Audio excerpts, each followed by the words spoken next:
നമസ്കാരം. ചില പ്രധാന സ്റ്റോക്കുകളിൽ വന്ന ലേറ്റസ്റ്റ് അപ്ഡേറ്റ് ആണ് ഇന്നത്തെ വീഡിയോയിൽ ഉൾക്കൊള്ളിച്ചിരിക്കുന്നത്. ഒന്നാമത്തെ സ്റ്റോക്ക് ഇൻഫോസിസ് കഴിഞ്ഞ ദിവസം 1.6% ഉയർന്ന് 1560 രൂപയ്ക്കടുത്ത് ക്ലോസിംഗ് നൽകി.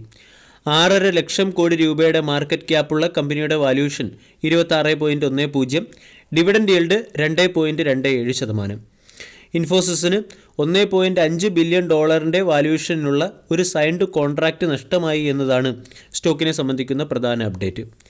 2023 സെപ്റ്റംബർ മാസത്തിൽ ഇൻഫോസിസും മറ്റൊരു ഗ്ലോബൽ കമ്പനിയുമായി ചേർന്ന് ആർട്ടിഫിഷ്യൽ ഇൻ്റലിജൻസുമായി ബന്ധപ്പെട്ട് 15 വർഷം നീണ്ടു നിൽക്കുന്ന ഒരു കോൺട്രാക്റ്റ് സൈൻ ചെയ്തിരുന്നു.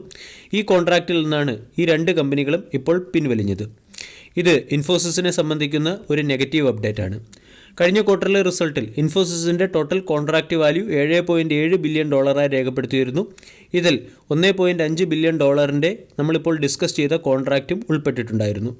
അതുകൊണ്ട് അടുത്ത ക്വാർട്ടറിലെ റിസൾട്ടിൽ അല്ലെങ്കിൽ ക്വാർട്ടറിലെ റിസൾട്ടിന് തൊട്ട് മുന്നോടിയായി ഇൻഫോസിസിന് ഒരു കോൺട്രാക്റ്റ് നഷ്ടപ്പെടുന്നത് ചിലപ്പോൾ സ്റ്റോക്കിനെ പ്രതികൂലമായി ബാധിച്ചേക്കാനുള്ള സാധ്യതയുണ്ട്. ഇതോടൊപ്പം തന്നെ റീസെൻ്റ്ലി ഇൻഫോസിസിൻ്റെ CFOയും കമ്പനിയിൽ നിന്നും റിസൈൻ ചെയ്തിരുന്നു. ഇൻഫോസിസിൻ്റെ ടോട്ടൽ കോൺട്രാക്റ്റ് വാല്യൂ നമ്മൾ പരിശോധിച്ചാൽ ആർട്ടിഫിഷ്യൽ ഇൻ്റലിജൻസുമായി ബന്ധപ്പെട്ട് കമ്പനിക്ക് $2 ബില്യൺ ഒരു കോൺട്രാക്റ്റ് ലഭിച്ചിട്ടുണ്ട്. അതോടൊപ്പം തന്നെ ലിബർട്ടി എന്ന കമ്പനിയുമായി ചേർന്ന് $1.5 ബില്യൺ ഒരു മെയിൻ്റനൻസ് കോൺട്രാക്റ്റിൽ കമ്പനി ഒപ്പുവെച്ചിട്ടുണ്ട്. യൂറോപ്യൻ കമ്പനിയായ LKQവുമായി ചേർന്ന് 5 വർഷത്തെ ഒരു കോൺട്രാക്റ്റിലും ഇൻഫോസിസ് ഒപ്പുവെച്ചിട്ടുണ്ട്.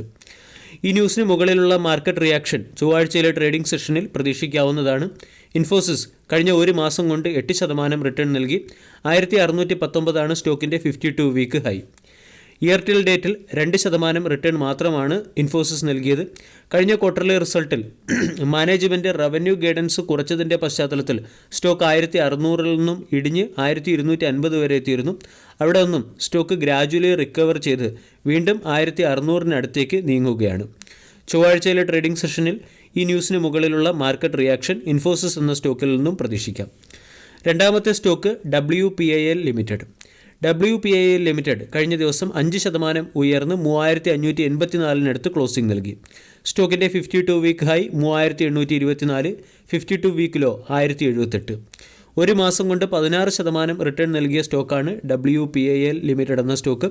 WPIL ലിമിറ്റഡിന് വെസ്റ്റ് ബംഗാൾ ഗവൺമെൻറ്റിൻ്റെ പബ്ലിക് ഹെൽത്ത് എഞ്ചിനീയറിംഗ് ഡിപ്പാർട്ട്മെൻറ്റിൽ നിന്നും പമ്പിംഗ് സിസ്റ്റം, സർവീസ് പമ്പ് എന്നിവയുടെ മാനുഫാക്ചറിംഗ്, കമ്മീഷനിങ് എന്നിവയുമായി ബന്ധപ്പെട്ട് 425 കോടി രൂപയുടെ ഒരു ഓർഡർ ലഭിച്ചു.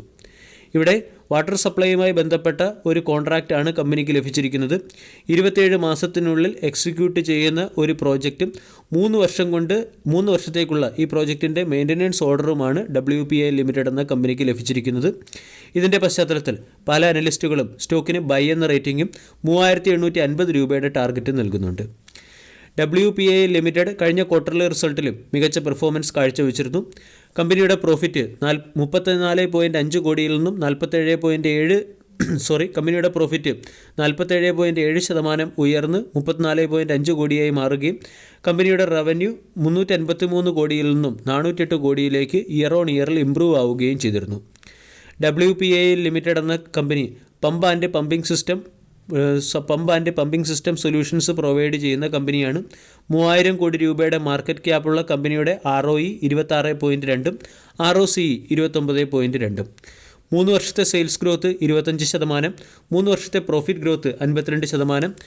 സ്റ്റോക്കിന് 847 കോടി രൂപയുടെ റിസർവ് ഉണ്ട്. അതേസമയം 295 കോടി രൂപയുടെ കടബാധ്യതയുമുണ്ട്. പ്രൊമോട്ടേഴ്സിന് 70% സ്റ്റേക്ക് ഹോൾഡിങ്ങും FISന് 5.8% സ്റ്റേക്ക് ഹോൾഡിങ്ങും DISന് 2.7% സ്റ്റേക്ക് ഹോൾഡിങ്ങും പബ്ലിക്കിന് 20%-നടുത്ത് സ്റ്റേക്ക് ഹോൾഡിങ്ങുമുണ്ട്.